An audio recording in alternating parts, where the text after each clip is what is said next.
आज के इस वीडियो में बात करने वाले हैं उत्तर प्रदेश पुलिस कांस्टेबल की भर्ती आ चुकी है। इस वीडियो में मैं आपको पूरी प्रोसेस बताने वाला हूं, किस प्रकार से आपको फॉर्म को अप्लाई करना है, क्या-क्या जानकारी आपको फिल करनी है, step by step live form fill करके आपको दिखाने वाला हूं। साथ ही साथ इसमें आपके क्या एजुकेशन क्वालिफिकेशन लगेगा, क्या आपका एज लिमिट रहेगा, लाइव कैप्चर इमेज कैसे आपको अपलोड करना है, सिग्नेचर कैसे अपलोड करना है, ये सारी जानकारी आपको मैं देने वाला हूँ।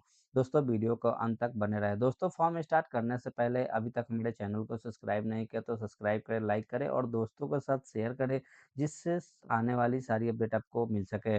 दोस्तों फॉर्म अप्लाई करने के लिए इसका ऑफिशियल वेबसाइट पे आपको आ जाना है, या इसका लिंक मैं अपने वीडियो को डिस्क्रिप्शन में दे दूँ, वहाँ से जाकर आपको लिंक पे क्लिक करके आपको यहाँ पे आ जाना है। आने के बाद दोस्तों यहाँ पे नीचे आएंगे तो यहाँ से लेटेस्ट नोटिफिकेशन दी हुई है। इसके नीचे में दोस्तों आप देख सकते हैं फॉर्म का जो इन डेट है, यहाँ पे दोस्तों 30 जनवरी तक आप फॉर्म को यहाँ पे अप्लाई कर सकते हैं। तो इसका नोटिफिकेशन यहाँ पे दी हुई है, इसको आप क्लिक करके यहाँ से डाउनलोड करके यहाँ से आपको अच्छे से रीड आउट कर लेनी है। जैसे कि मैंने यहाँ पे इसका नोटिफिकेशन ओपन कर लिया है, तो दोस्तों यहाँ पे अलग-अलग पद के लिए यहाँ पे अलग-अलग वैकेंसी निकाली गए हैं। जैसे कि दोस्तों यहाँ पे आप देख सकते हैं कि आरक्षी नागरिक पुलिस के लिए यहाँ पे पुरुष और महिला दोनों के लिए यहाँ पे दोस्तों वैकेंसी निकाली गई है। यहाँ पे कैटेगरी वाइज यहाँ पे वैकेंसी निकाली गई, तो यहाँ पे आप देख सकते हैं। उसके बाद दोस्तों आरक्षी पीएससी के लिए यहाँ पे दोस्तों दिया हुआ है। उसके बाद आरक्षी विशेष सुरक्षा बल के लिए यहाँ पे वैकेंसी निकाली गई है। यहाँ पे दोस्तों सारे में कैटेगरी वाइज यहाँ पे वैकेंसी निकाली गई है।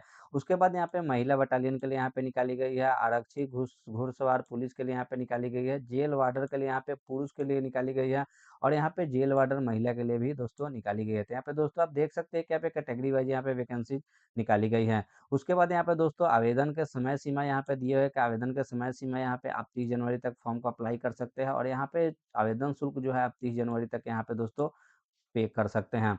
उसके बाद दोस्तों यहाँ से सबसे पहले फॉर्म को अप्लाई करने के लिए यहाँ पे आपको वन टाइम रजिस्ट्रेशन करना होगा। तो दोस्तों इस वीडियो में मैं आपको वन टाइम रजिस्ट्रेशन कैसे करना है, ये भी आपको प्रोसेस बताने वाला हूँ। उसके बाद दोस्तों यहाँ पे नीचे में आएंगे तो दोस्तों यहाँ पे आवेदन शुल्क दिया होगा, आवेदन शुल्क आपके कितने लगेंगे। तो दोस्तों यहाँ पे समान ईडब्ल्यूएस अन्य पिछड़ा वर्ग के लिए यहाँ पे दोस्तों 500 रुपये आपके लगेंगे, और यहाँ पे अनुसूचित जाति अनुसूचित जनजाति के लिए यहाँ पे दोस्तों 400 रुपये यहाँ पे आपको लगने वाले हैं।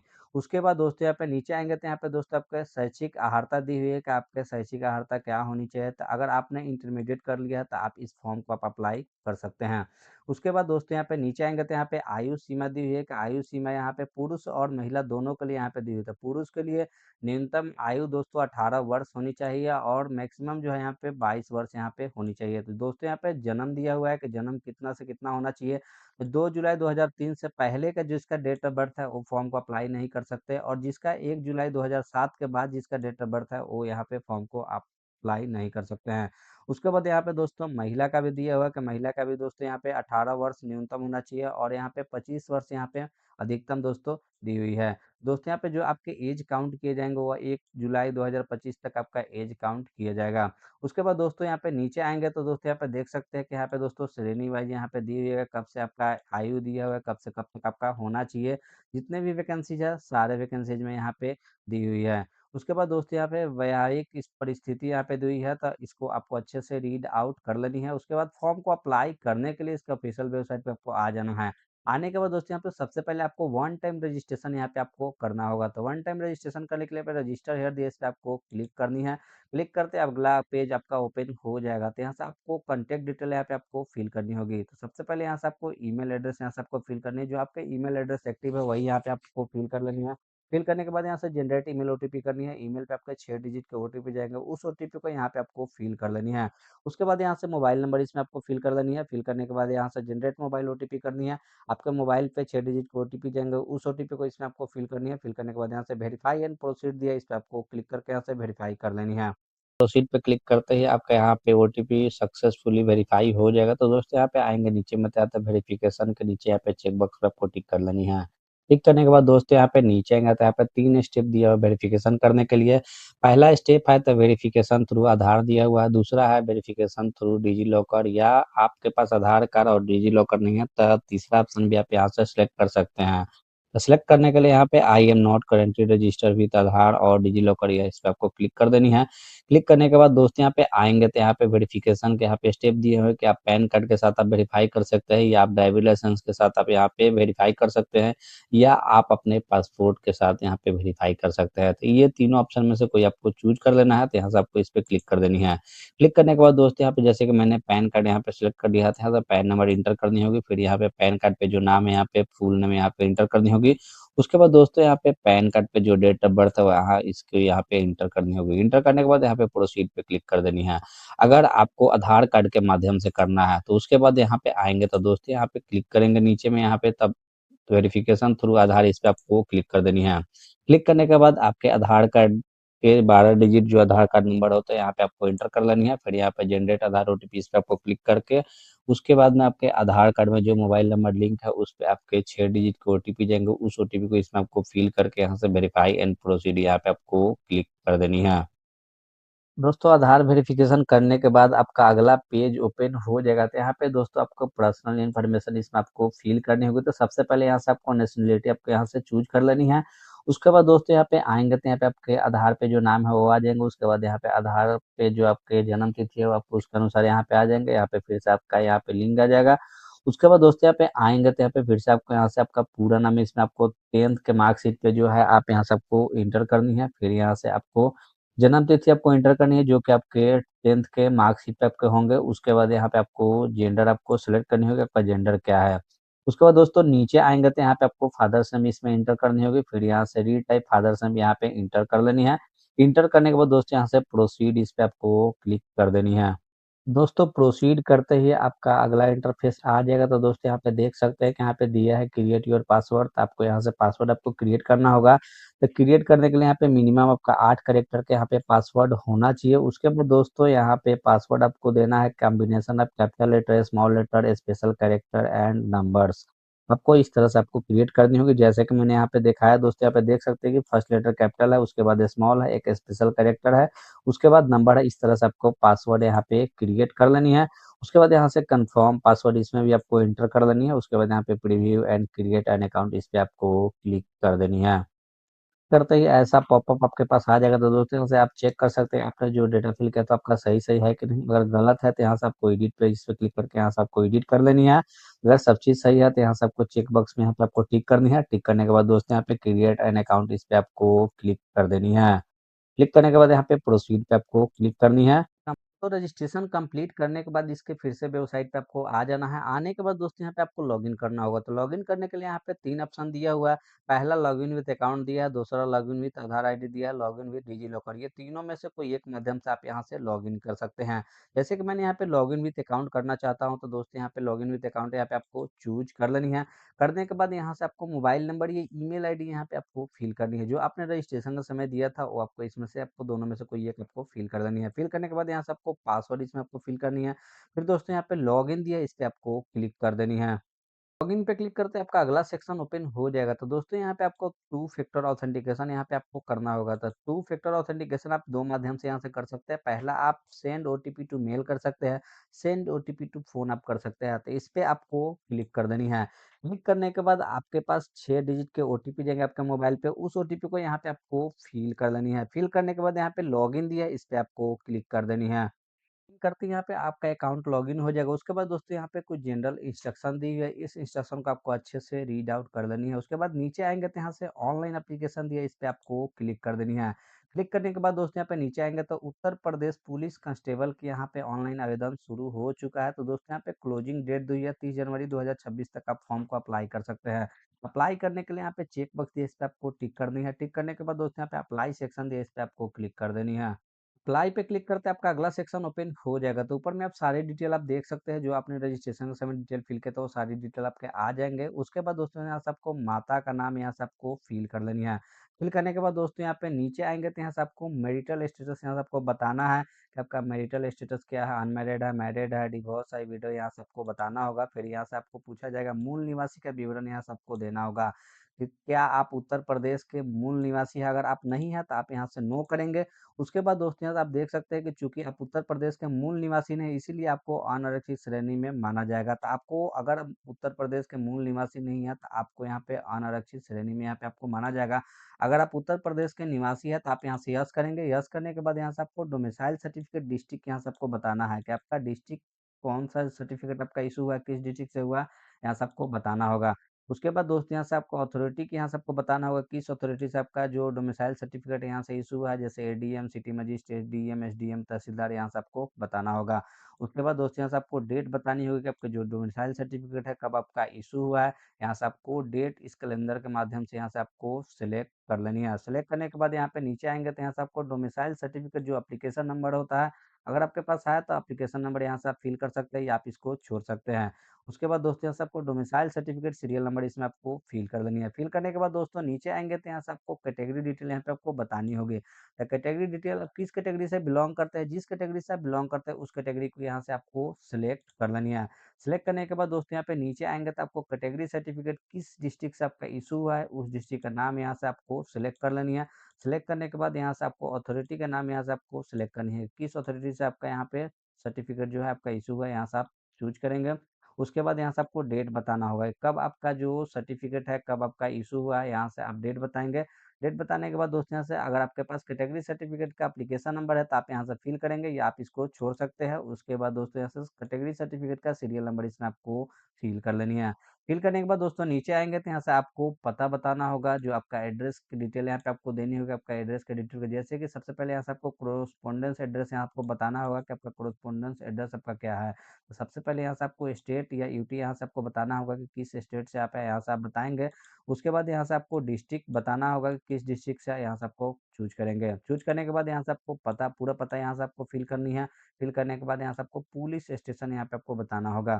उसके बाद दोस्तों आपका एरिया का पिन कोड क्या है, यहाँ से आप फ़िल करेंगे। फ़िल करने के बाद अगर आपका कोरेस्पोंडेंस एड्रेस और परमानेंट एड्रेस अगर सेम है, तो यहाँ से आपको चेक बॉक्स पे आपको टिक कर देनी है। अगर सेम नहीं है, तो आप यहाँ से चेक बॉक्स पे टिक नहीं करनी है। फिर यहाँ से आपको परमानेंट एड्रेस जो है, यहाँ से आपको फिर से आपको फ़िल करनी है। तो सबसे पहले यहाँ से आपको स्टेट बतानी होगी, फिर यहाँ से दोस्तों आपको डिस्ट्रिक्ट बतानी होगी, फिर यहाँ से आपको पूरा पता यहाँ से आपको फ़िल करनी है। पुलिस स्टेशन यहाँ पे फ़िल करनी है, फिर यहाँ से आपका पिन कोड फ़िल कर लेनी है। उसके बाद दोस्तों नीचे आएँगे तो यहाँ से आपको होम डिस्ट्रिक्ट और स्टेट यहाँ पे आपको बताना होगा कि आपका होम डिस्ट्रिक्ट और स्टेट क्या है। तो सबसे पहले यहाँ से आपको स्टेट सेलेक्ट करनी है कि आपका स्टेट क्या है, यहाँ से आप सेलेक्ट करेंगे। उसके बाद यहाँ से आपको डिस्ट्रिक्ट इसमें से आपको सेलेक्ट कर लेनी है। सेलेक्ट करने के बाद दोस्तों यहाँ पे सेव दिया है, इस पे आपको क्लिक करके यहाँ से आपको सेव कर लेनी है। उसके बाद यहाँ से नेक्स्ट आपको कर लेनी है। नेक्स्ट करते हैं यहाँ पे अगला सेक्शन आपका ओपन हो जाएगा। तो दोस्तों यहाँ पे नीचे आएँगे तो यहाँ से आपको कुछ डिटेल आपको बतानी होगी। तो यहाँ पे सबसे पहले यहाँ से स्वतंत्रता संग्राम सेनानी की डिटेल यहाँ पे आपको बतानी है। अगर आप पहले स्वतंत्रता संग्राम सेनानी थे तो आप यहाँ से यस करेंगे। यस करने के बाद आपके यहाँ पे सर्टिफिकेट जो किस डिस्ट्रिक्ट से आपका इश्यू हुआ है, यहाँ से आपको बतानी होगी। तो यहाँ से आप सिलेक्ट करेंगे। सिलेक्ट करने के बाद यहाँ से आपको डेट सिलेक्ट करनी है। आपका जो सर्टिफिकेट है कब इश्यू हुआ है, यहाँ से आपको डेट बतानी होगी। उसके बाद नीचे आएँगे तो यहाँ से आपका जो सर्टिफिकेट है, यहाँ से आपको सीरियल नंबर इसमें आपको फ़िल कर लेनी है। फ़िल करने के बाद यहाँ से आपका जो फ्रीडम फाइटर का जो सर्टिफिकेट है, किस अथॉरिटी से इश्यू हुआ है, यहाँ से आपको फ़िल कर देनी है। अगर आप स्वतंत्रता संग्राम सेनानी नहीं थे, तो आप यहाँ से नो करेंगे। उसके बाद नीचे आएँगे तो यहाँ से भूतपूर्व सैनिक विवरण यहाँ से आपको बताना होगा। अगर आप भूतपूर्व सैनिक थे, तो आप यहाँ से यस करेंगे। यस करने के बाद यहाँ से नामांकन की तिथि यहाँ से आपको सिलेक्ट कर लेनी है। फिर यहाँ से डिस्चार्ज का डेट यहाँ से आपको बतानी होगी। अगर आप भूतपूर्व सैनिक नहीं थे तो आप यहाँ से नो करेंगे। उसके बाद नीचे आएँगे तो यहाँ से आपको उत्तर प्रदेश के राजकीय कर्मचारी के विवरण यहाँ से आपको बताना होगा। अगर आप उत्तर प्रदेश के राजकीय कर्मचारी के तौर पे अगर आप काम कर रहे हैं तो आप यहाँ से यस करेंगे। यस करने के बाद दोस्तों यहाँ से आप डेट ऑफ जॉइनिंग यहाँ से आपको सिलेक्ट करनी होगी। फिर यहाँ से आपको एनओसी का इश्यूइंग डेट यहाँ से आपको सिलेक्ट कर लेनी है। उसके बाद यहाँ से आपको एनओसी का जो सीरियल नंबर होता है सर्टिफिकेट का यहाँ से आपको बताना होगा। उसके बाद एनओसी जो है आपका किस अथॉरिटी से इश्यू यहाँ से आपको बतानी होगी। अगर आप उत्तर प्रदेश के राजकीय कर्मचारी अगर आप नहीं हैं तो आप यहाँ से नो करेंगे। उसके बाद नीचे आएँगे तो यहाँ से होम गार्ड के विवरण यहाँ से आपको बताना होगा। क्या आपने कम से कम 3 साल के लिए होम गार्ड के रूप में अगर आपने सेवा दी है तो यहाँ से आपको बतानी होगी। उसके बाद यहाँ से सेव पे क्लिक करके यहाँ से आपको नेक्स्ट पे क्लिक कर देनी है। नेक्स्ट करते हैं यहाँ पे अगला सेक्शन ओपन हो जाएगा तो यहाँ से आपको एजुकेशन क्वालिफिकेशन डिटेल यहाँ से आपको फिल करनी है। तो सबसे पहले यहाँ से आपका मैट्रिकुलेशन की डिटेल यहाँ से आपको फिल करनी है। अगर आपने पहले से मैट्रिकुलेशन की डिटेल फिल किया है तो यहाँ पे एडिट दिया है, इस पे क्लिक करके आप यहाँ से एडिट कर सकते हैं। उसके बाद दोस्तों यहाँ पे 12th के यहाँ पे आपको डिटेल फिल करनी होगी, तो इस पे आपको क्लिक कर देनी है। क्लिक करने के बाद यहाँ से आपको बोर्ड का नाम यहाँ से आपको सिलेक्ट करनी है कि आपने किस बोर्ड से यहाँ से इंटरमीडिएट कर रखा है। जिस बोर्ड से अगर आपने कर रखा है उस बोर्ड को यहाँ से आपको सिलेक्ट कर लेनी है। सिलेक्ट करने के बाद दोस्तों यहाँ पे आएँगे तो यहाँ से आपको डेट बताना होगा कब आपने पास किया था, आपके सर्टिफिकेट पे होते हैं वो डेट यहाँ से आपको सिलेक्ट कर लेनी है। उसके बाद दोस्तों यहाँ पे आएँगे तो रोल नंबर इसमें आपको फ़िल करनी होगी। फिर यहाँ से आपका सर्टिफिकेट का जो सीरियल नंबर होता है यहाँ से आपको फ़िल कर लेनी है। फ़िल करने के बाद यहाँ पे ऐड दिया है, इस पे क्लिक करके आप यहाँ से ऐड कर लेंगे। तो जैसे कि मैंने यहाँ पे डिटेल फ़िल कर लिया है, यहाँ पे ऐड भी कर लिया है। उसके बाद दोस्तों यहाँ पे नेक्स्ट दिया है, इस पे आपको क्लिक कर देनी है। क्लिक करते ही यहाँ पे अगला सेक्शन आपका ओपन हो जाएगा, तो यहाँ से आपको डॉक्यूमेंट अपलोड करनी होगी। तो डॉक्यूमेंट अपलोड करने के लिए यहाँ पे दोस्तों सिर्फ़ आपको पीडीएफ फॉर्मेट में यहाँ पे डॉक्यूमेंट को आपको अपलोड करने होंगे। तो यहाँ पे नोट में कुछ इम्पोर्टेंट नोट दिया हुआ है, इस नोट को आपको अच्छे से रीड आउट कर लेनी है। उसके बाद नीचे आएँगे तो यहाँ से आप कौन-कौन से सर्टिफ़िकेट आपको अपलोड करने हैं, यहाँ पे कास्ट सर्टिफ़िकेट यहाँ से आपको अपलोड करनी होगी, फिर यहाँ से डोमिसाइल सर्टिफ़िकेट अपलोड करनी होगी। उसके बाद 10th के यहाँ पे सर्टिफ़िकेट जो आते हैं वो आपको यहाँ पे अपलोड करनी होगी। फिर यहाँ से आपको 10th के जो मार्कशीट है वो आपको अपलोड करनी होगी। फिर यहाँ से 12th के जो सर्टिफ़िकेट है वो अपलोड करनी होगी। फिर यहाँ से 12th के जो मार्कशीट है यहाँ से अपलोड करनी होगी। तो अपलोड करने के लिए यहाँ पे आइकन दिया है अपलोड के नीचे, इस पे आपको क्लिक कर देनी है। क्लिक करने के बाद यहाँ पे दिया है कि आपको किस फॉर्मेट में आपको अपलोड करनी है, तो यहाँ पे दोस्तों सिर्फ पीडीएफ फॉर्मेट में यहाँ से आपको अपलोड करनी है और साइज़ जो रहेगा आपका 1 एमबी से कम यहाँ पे आपको साइज़ होना चाहिए।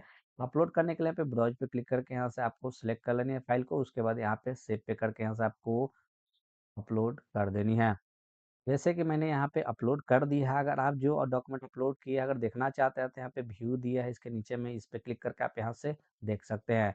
उसी तरह से यहाँ पे सारे डॉक्यूमेंट को आपको वन बाय वन करके यहाँ से आपको अपलोड कर लेनी है। अपलोड करने के बाद दोस्तों यहाँ पे नीचे आएँगे तो यहाँ पे दोस्तों यहाँ पे दिया है कि आपको लाइव कैप्चर यहाँ से आपको इमेज अपलोड करनी होगी। तो लाइव कैप्चर इमेज करने के लिए यहाँ पे कुछ स्पेसिफिकेशन दिए हुए हैं। इस स्पेसिफिकेशन को आपको अच्छे से रीड आउट कर लेनी है। यहाँ पे जैसे दिया है कि फोटो में अभ्यर्थी का बिना टोपी और गहरे चश्मे के स्पष्ट फ्रंट व्यू होना चाहिए। उसके बाद फोटो में चेहरे की विशेषताएं स्पष्ट होनी चाहिए और किसी भी वस्तु जैसे मास्क, बाल, कपड़ा, छाया, आभूषण आदि से ढकी नहीं होनी चाहिए। उसके बाद चेहरे के मुख्य भाग जैसा माथा, आंखें, नाक और ठुड्डी वालों कपड़ों या छाया से ढके नहीं होना चाहिए।